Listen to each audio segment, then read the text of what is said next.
मोहतरम नाजरीन, आज हम आपको वाक़या सुनाने वाले हैं एक हाफ़िज़ कुरान लड़की का।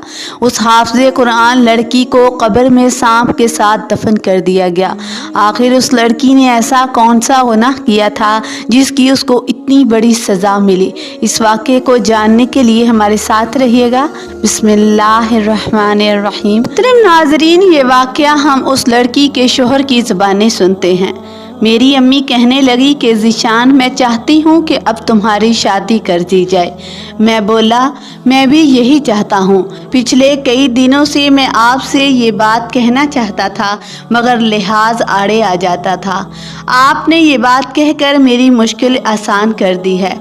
अम्मी मुस्कुरा कर कहने लगी कि अच्छा, तो ये अच्छी बात है। मैंने तुम्हारे लिए मौलवी साहब की बेटी, जो कि हाफ़िज़ कुरान है, बहुत ही हसीन लड़की है, और सबसे बड़ी बात कि वो बहुत ही शरीफ भी है। अम्मी की बात सुनकर मैं घबरा गया था। मैं बोला, आप कैसी बातें कर रही हैं? मैंने तो किसी और लड़की से शादी का वादा किया हुआ है। मेरी अम्मी ने मेरी जानब बड़ी हैरत से देखा था। कहने लगी कि तुम ऐसे लगते तो नहीं हो। अम्मी की बात सुनकर मैं शर्म से पानी पानी हो गया था। दरअसल हमारे घर का माहौल बड़ा घुटा घुटा सा था। शुरू से ही अम्मी ने हम बहन भाइयों को लगाम डाल कर रखा था। हमारी इतनी मजाल नहीं थी कि हम अम्मी के सामने कोई बात मुंह से निकाल सकते। अब्बा जब तक हयात थे उन्होंने हमेशा अम्मी की इज्जत की थी, कभी उन्हें उफ तक नहीं कहा था। यहाँ तक कि मेरी बहनों की शादी भी मेरी अम्मी की अपनी मर्जी से हुई थी। अम्मी ने जहाँ कह दिया शादी करनी है, अब्बू ने चुपचाप बहनों को रुखसत कर दिया था। अब अम्मी की उम्र भी ज़्यादा हो गई थी, उनसे घर के काम नहीं होते थे, जबकि मेरी दोनों बहनों की तो शादी पहले से ही हो चुकी थी। मैं अम्मी की बात सुनकर बोला, अम्मी, मैंने कुछ गलत तो नहीं किया, मुझे इस तरह घूर कर मत देखें। मुझे एक लड़की अच्छी लगती है, उसे भी मैं पसंद आ गया हूँ। उसने मुझे अपना नंबर दे दिया तो हमारा राब्ता होने लगा।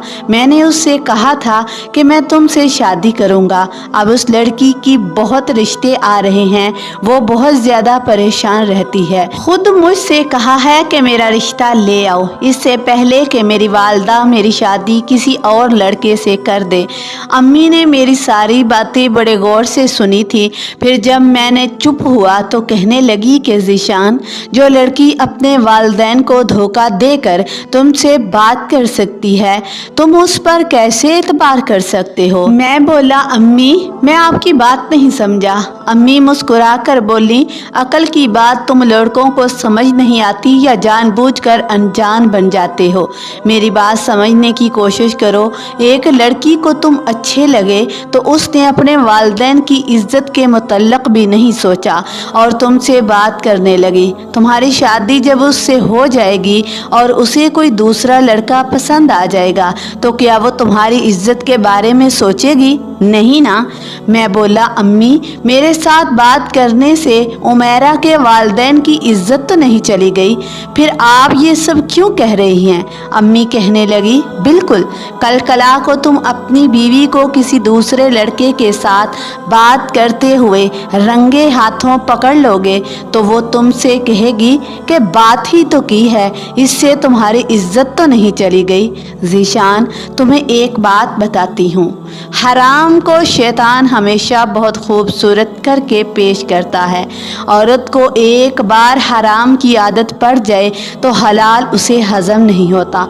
तुम्हारी ये हमेरा तुम्हारे साथ बात करती है, ये कोई हलाल चीज़ तो नहीं है ना? एक लड़की जो गैर महरम से बात कर सकती है, फिर इज्जतदार मर्द उस पर कभी भी भरोसा नहीं कर सकता।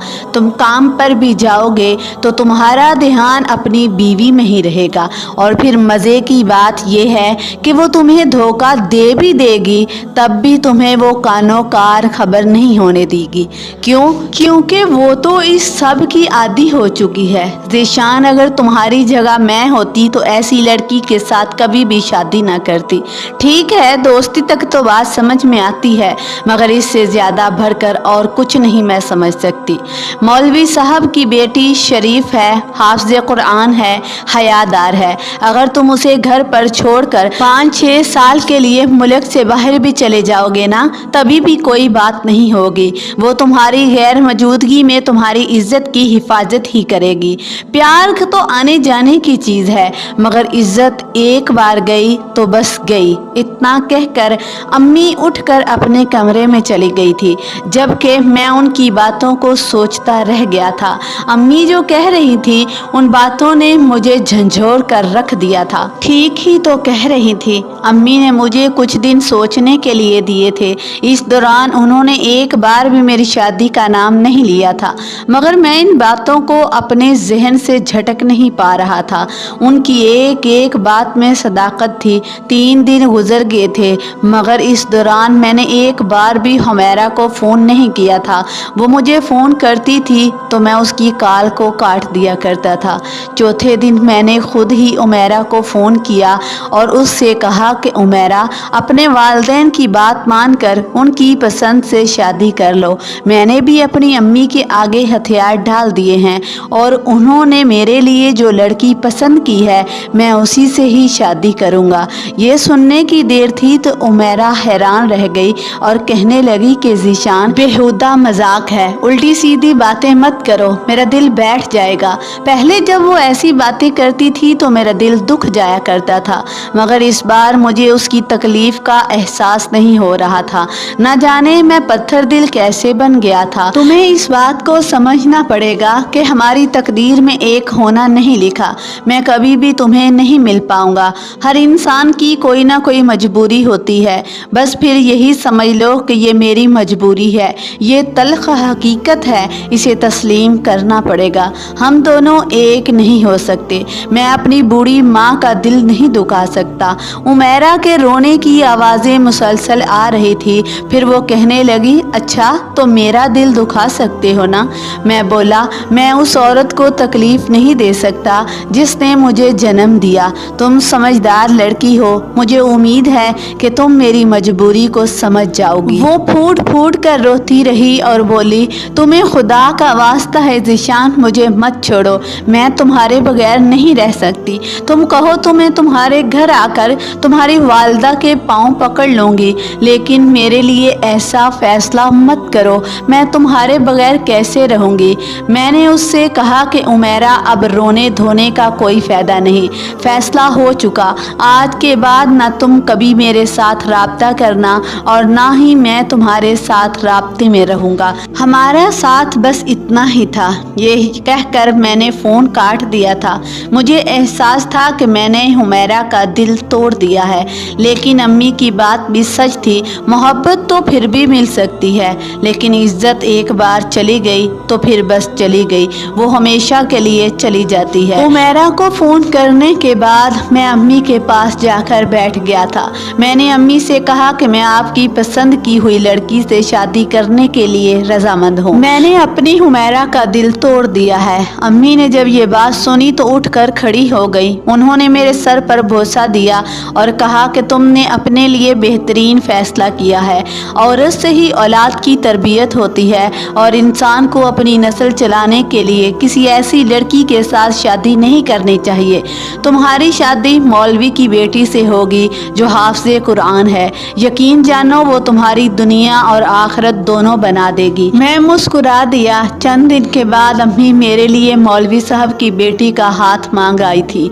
उनकी तरफ से भी हाँ हो गई थी तो शादी की तैयारियां शुरू हो गई थी। अम्मी ने मुझसे कहा कि तुम बहुत खुश नसीब हो जो तुम्हें इतनी अच्छी लड़की मिली है। तुम्हारी शादी बहुत अच्छी लड़की से हो रही है। ये बातें सुनकर मैं बहुत खुश रहने लगा था। जिंदगी अब बेहतरीन लगने लगी थी। आखिरकार वो दिन भी आ गया जब किंजा मेरी बीवी बनकर मेरे घर आ गई। शादी की पहली रात ही उसने मुझसे कह दिया था कि ज़ीशान, मैं आपको अपने मजाजी खुदा का दर्जा दे रही हूँ। मैं अपनी ज़िंदगी आपकी मर्ज़ी के मुताबिक मुताबिक ही गुजारूंगी। आप दिन को दिन कहेंगे तो मैं समझ लूँगी कि ये दिन है, रात को रात कहेंगे तो मैं उस पर भी राज़ी हो जाऊँगी। मेरी आपसे बस यही गुजारिश है कि आप मुझे कभी भी पर्दा करने से मना नहीं करेंगे। मैं पानी के बगैर तो ज़िंदा रह सकती हूँ, मगर पर्दे के बगैर ज़िंदा नहीं रह पाऊँगी। मैं अपनी इबादत करने के लिए आपसे इजाज़त चाहती हूँ। मैं जल्दी से बोला, हाँ हाँ क्यों नहीं, तुम ये कैसी बातें कर रही हो, मेरी तरफ से तुम पर किसी किस्म की कोई रोक टोक नहीं होगी। तुम जिस तरह शादी से पहले अपनी इबादतें करती रही हो वैसे ही अब भी करती रहना। तुम जैसी लड़की को अपनी बीवी बनाकर मैं तो बेइंतहा खुश हूँ। मुझे उम्मीद है कि तुम्हारे वजूद से मेरे घर में खैर व बरकत उतरेगी।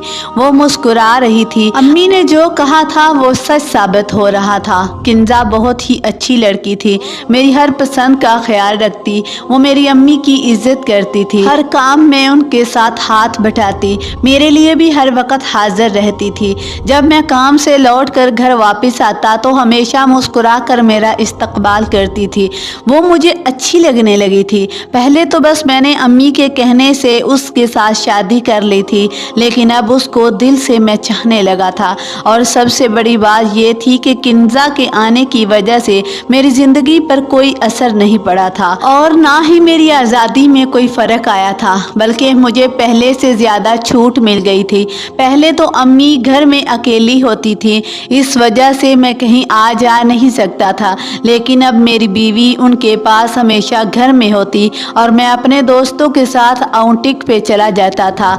कभी कहीं चला जाता, कभी मरी चला जाता, कभी सकरदू की तरफ निकल जाता। मैं दो हफ्ते घर लौट कर नहीं आता था, लेकिन फिर भी मुझे अपनी बीवी की तरफ से कोई फिक्र नहीं थी। और फिर सबसे बढ़कर ये कि वो मुझे से कोई गिला भी नहीं करती थी। और जब मैं लौट कर घर आता तो कुशादा पेशानी के साथ मेरा इस्तकबाल करती। मुझे हुमैरा की याद आती थी कि अगर मैं उसे 2 घंटे के लिए मैसेज का जवाब ना देता तो वो मेरा जीना दोबर कर देती थी। रो रो कर दुआएं देने लगती थी कि आपके बगैर मेरा वक्त नहीं गुजरता। ठीक है, मैं मानता हूँ कि ये सब भी उसकी मोहब्बत थी, लेकिन फिर भी उसके साथ मेरी ज़िंदगी बड़ी मुश्किल से गुजरनी थी, जबकि अब तो मैं बिल्कुल आज़ाद था। अब तो मेरी अम्मी भी अपने फ़ैसले पर बेइंतहा राज़ी थी। उठते बैठते मुझे यही बावर कराने की कोशिश करती रहती थी कि तुम मेरी बात मानकर अपने साथ बहुत बड़ी नेकी की है। मेरी और किंजा की शादी को 2 बरस गुजर गए थे, लेकिन हम अभी तक औलाद से महरूम थे। एक दिन मेरी अम्मी मेरे पास आई और कहने लगी कि ज़ीशान, अभी तक मुझे अपने सहन में कोई भी नन्हा मेहमान खेलता हुआ नज़र क्यों नहीं आया?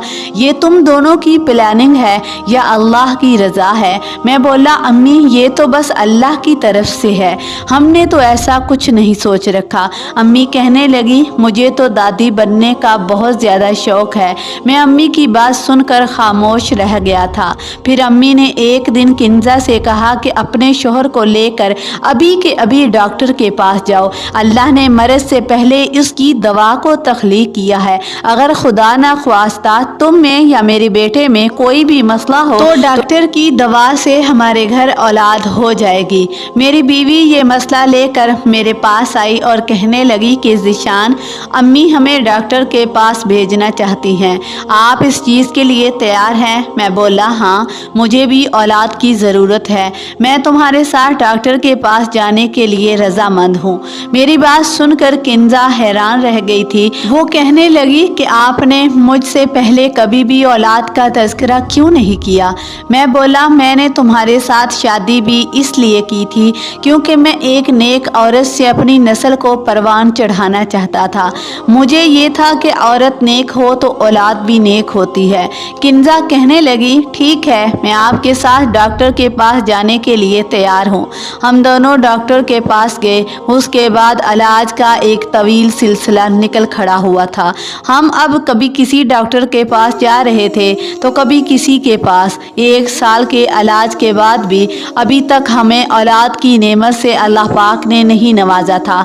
हमें अगर कोई जानने वाला बताता कि फ़लाँ जगह बहुत ही काबिल डॉक्टर बैठा है तो हम अपना इलाज करवाने के लिए वहाँ पहुँच जाया करते थे।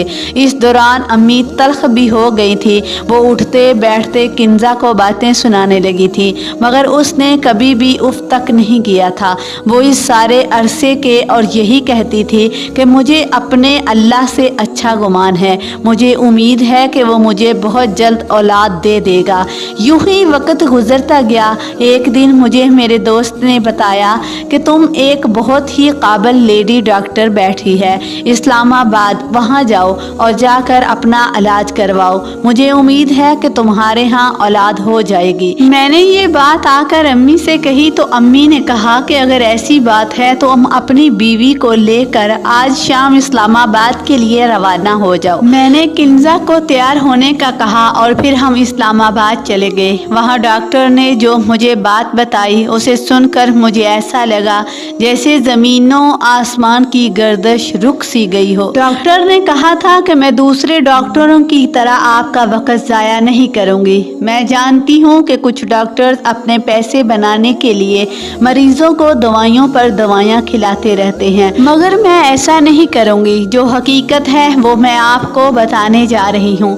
آپ کی بیوی بانجھ ہے، وہ کبھی بھی اولاد پیدا نہیں کر سکے گی۔ بہتر یہی ہوگا آپ اپنی بیوی کو بلا وجہ دوائیاں نہ کھلائیں، جو اللہ کی تقدیر ہے اس پر سمجھوتا کر لیں۔ اس نے آپ کے لیے جو فیصلہ کیا ہے بے شک وہ بہترین ہی ہوگا۔ یہ بات سن کر کنزا رونے لگی تھی اور میری آنکھوں میں بھی آنسو آ گئے تھے۔ ہم دونوں اسی رات اسلام آباد سے گھر واپس آ گئے۔ امی مجھے بار بار پوچھ رہی تھی کہ ذیشان کچھ تو بتاؤ، ڈاکٹر نے کیا کہا ہے؟ تم دونوں میاں بیوی چپ کیوں ہو؟ میں نے امی کو سب کچھ سچ سچ بتا دیا۔ میری بات سن کر امی دھاڑے مار مار کر رونے لگی تھی۔ وہ بولی تم کیا کہہ رہے ہو ذیشان، اب کیا ہوگا؟ میں چپ رہا اور اٹھ کر اپنے کمرے میں آ گیا۔ میں نے کنزا سے اس موضوع پر کوئی بات نہیں کی تھی۔ ایک دن میری امی میرے کمرے میں آئی اور کنزا سے کہنے لگی کہ بیٹی تم میری بات کا برا مت ماننا، مگر تم جانتی ہو کہ ذیشان میرا اکلوتا بیٹا ہے، میری نسل اسی سے آگے بڑھے گی۔ اگر یہ بے اولاد رہا تو ہمارا کوئی نام لینے والا نہیں رہے گا، اس لیے ہمیں ذیشان کی دوسری شادی کرنی ہے۔ تم سے اجازت لینے کے لیے آئی ہوں۔ کنزا رونے لگی۔ میں جلدی سے بولا امی آپ نے دوسری شادی کا فیصلہ خود سے ہی کر لیا، میں دوسری شادی نہیں کرنا چاہتا۔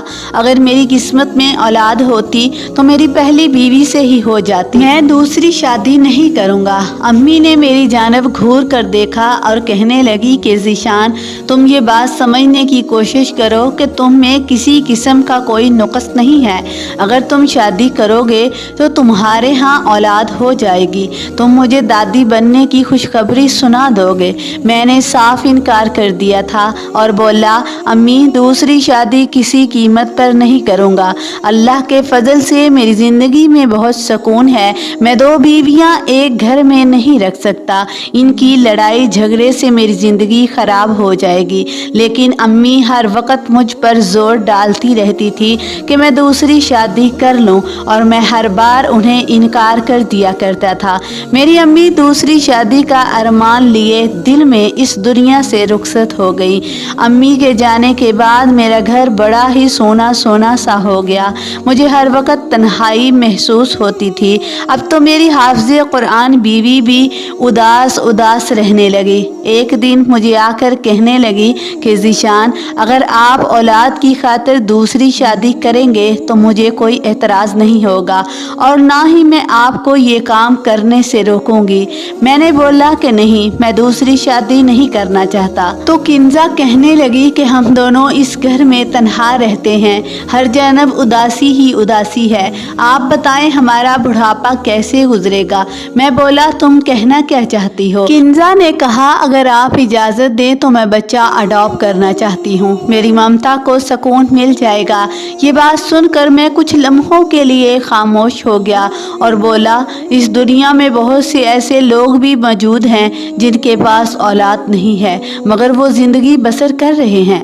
लेकिन किन्जा बोली मुझे औलाद चाहिए, तो मैंने उसे बच्चा अडॉप्ट करने की इजाज़त दे दी। कुछ दिनों के बाद किन्जा ने मुझे बताया कि वो एक बच्ची अडॉप्ट करके आई है। मैं पहले तो किसी की औलाद पालने के हक में नहीं था, मगर जब किन्जा बच्ची को लेकर आई तो मैं उससे बोला कि कहाँ है हमारी बच्ची, मैं उससे मिलना चाहता हूँ। ये सुनकर किन्जा घबरा गई और कहने लगी कि ज़ीशान, आप तो जानते हैं ना, मैं मौलवी की बेटी हूँ और मैंने इस्लाम को बहुत करीब से जाना है। मैं एक हाफ़िज़े कुरान हूँ। आप इस बच्ची के लिए जिसको मैंने अडॉप्ट किया है गैर महरम है। मैं नहीं चाहती कि आप उससे मिले। वैसे भी आप औलाद के बगैर खुश थे, औलाद के लिए तो मैं तरस रही थी। आप बच्ची से दूर ही रहें। मैंने सर हिला दिया और बोला ठीक है, जैसा तुम कहोगी मैं वैसा ही करूँगा। कुछ दिन गुजर गए तो किन्जा ने मुझे बताया कि वो एक और बच्ची को अडॉप्ट कर लाई है। मैंने उस पर भी एतराज़ नहीं किया। फिर मुझे मेरी बीवी ने बताया कि यतीम खाने वालों को पता चल गया है कि मैं बेटियां अडॉप्ट करने पर राज़ी हो जाती हूँ, इसलिए उनके पास जब भी कोई लड़की आती है मुझे ही फ़ोन करते कराते रहते हैं। किन्जा ने 5 बच्चे अडॉप्ट कर लिए थे। एक दिन मैंने अपनी बीवी से कहा, तुम हमेशा लड़की को ही क्यों लेकर आती हो? किन्जा कहने लगी कि ज़ीशान, मैं सब नेकी हासिल करने की गरज से करती हूँ। आप जानते हैं ना, हमारे माशरे में हमेशा लड़कियों को धुतकार ही मिलती है। अपनी बेटी की पैदाइश पर मुंह लटका लेते हैं, फिर किसी की बेटी को क्या पालेंगे? मुझे इल्म है कि यतीम खाने में लड़कियों को कोई भी गोद नहीं लेता, इसलिए वो सारी ज़िंदगी फैमिली से महरूम रहती हैं। मुझे जैसे ही पता चलता है कि कोई लड़की मौजूद है तो मैं उसे अडॉप्ट करके घर ले आती हूँ और माँ का प्यार देती हूँ। और फिर ले पालक बेटों से पर्दे का हुक्म तो नहीं है, लेकिन फिर भी आपको पता है मैं पर्दे की बहुत पाबंद हूँ। मैं एक लड़के को नहीं पालना चाहती। मैंने उससे कहा कि ठीक है, तुम बहुत ही नेकोकार लड़की हो। वो मेरी बात सुनकर मुस्कुरा दी थी। ये चीज़ें देखकर मेरे दिल में किन्जा के लिए मोहब्बत बहुत ज़्यादा भर गई थी। वो न सिर्फ बहुत अच्छी बीवी थी बल्कि एक बहुत ही अच्छी माँ साबित हो रही थी। मैंने कभी भी घर में बच्चों के रोने की आवाज़ नहीं सुनी थी और फिर मेरे ऑफिस से आने से पहले ही वो बच्चों को सुला दिया करती थी और मेरे साथ वक़्त बताया करती थी। मैं अपनी ज़िंदगी में बहुत सुकून महसूस कर रहा था। मुझे यही लगता था कि मेरी ज़िंदगी में किसी चीज़ की कोई कमी नहीं रह गई, हर तरफ खुशियाँ ही खुशियाँ थी। लेकिन मैं कहाँ जानता था कि मेरी बीवी अचानक दम तोड़ जाएगी। एक दिन मैं ऑफिस से घर वापस आया तो देखा बिस्तर पर बेहोश पड़ी है। मैंने उसको बलाया, हलाया, उठाने की कोशिश की, मगर वो बेदम पड़ी हुई थी। मैं उसे जल्दी से हॉस्पिटल लेके आया तो वहाँ जाकर मुझे पता चला कि मेरी बीवी को हार्ट अटैक आया है और वो अचानक मर गई। ये खबर सुनकर तो मैं धारे मार मार कर रो रहा था। जिंदगी बहुत ही बेवफा चीज़ है, कब कहाँ साथ जोड़ जाए इंसान को पता भी नहीं चलता। मैंने और किन्जा ने तो अपने बुढ़ापे की प्लानिंग भी कर रखी थी, लेकिन वो कहाँ जानती थी कि यूँ मौत अचानक गले लगा लेगी। हमारे घर में तो मुझे किसी चीज़ की कोई होश नहीं थी। मोहल्ले वालों ने हर चीज़ की तैयारी की थी। वही मेरी बीवी को गुस्ल दिलाने के लिए गुसाल को लेकर आए थे। वो गुसाल मेरी बीवी को गुस्ल देने के लिए गई तो चीख मार कर वाशरूम से बाहर भागी थी। हम सब हैरानों परेशान थे कि आखिर गुसाल को क्या हो गया है। गुसाल बहुत डरी हुई थी। वो कहने लगी कि मैयत के साथ सांप लपका हुआ है। ये खबर सुनकर तो हर शख्स हैरान रह गया था। ये बहुत ही अनहोनी सी बात थी। मेरे घर में तो कोई सांप मौजूद नहीं था, तो ये सब कैसे मुमकिन हुआ था। मैंने अपनी बीवी से सांप को हटाने की कोशिश की, मगर वो सांप बहुत पथरीला और बहुत ख़तरनाक किस्म का था। वो मेरी बीवी के वजूद से हटने पर रजामंद नहीं था। मैं भी नाकाम होकर वापस आ गया था। लोग मेरी बीवी के लिए अजीब अजीब अल्फाज इस्तेमाल कर रहे थे, तरह तरह की बातें होने लगी थी, तो वो भी ये सुनकर हैरान हो गए। फिर उन्होंने कानों को हाथ लगाकर अल्लाह से माफ़ी मांगी थी। मौलवी साहब कहने लगे कि बेहतर यही है मैयत को उस सांप के साथ ही दफन कर दिया जाए। उसने ऐसा نہ جانے کون سا گناہ کیا ہے جس کی اس کو یہ سزا مل رہی ہے۔ میں پھٹ پڑا اور بولا میری بیوی نے کوئی گناہ نہیں کیا تھا، وہ بہت ہی نیک عورت تھی، نماز قرآن کی پابند تھی، حافظ قرآن تھی۔ مولوی صاحب کہنے لگے کہ اگر میری بات سے تمہاری دل آزاری ہوئی ہو تو مجھے معاف کر دینا۔ میں نے تو وہی کہہ دیا جو مجھے محسوس ہوا، بہتر یہی ہے کہ میت کو سانپ کے ساتھ ہی دفن کر دیا جائے۔ مولوی صاحب کی بات مان لی گئی تھی۔ ہر شخص حیران تھا، ہر کسی کے منہ پر میری بیوی کے لیے عجیب قسم کی باتیں نکل رہی تھی۔ خیر میں اپنی بیوی کی جو چھوٹی چھوٹی بچیاں میری بیوی لے کر آئی تھی یہ سوچتا ہوا فوراً گھر آیا کہ وہ بھوکی ہوں گی۔ میں ان کو کھانا کھلانے کے لیے کمرے میں آیا تو وہاں پر تو کوئی چھوٹی بچی موجود ہی نہیں تھی، سب کی سب لڑکیاں جوان تھیں اور ان کی یہ تھا کہ ان کے پیٹ بھرے ہوئے تھے۔ ان میں سے ایک روتی ہوئی آگے بڑھی اور کہنے لگی کہ ہمیں بچا لیں۔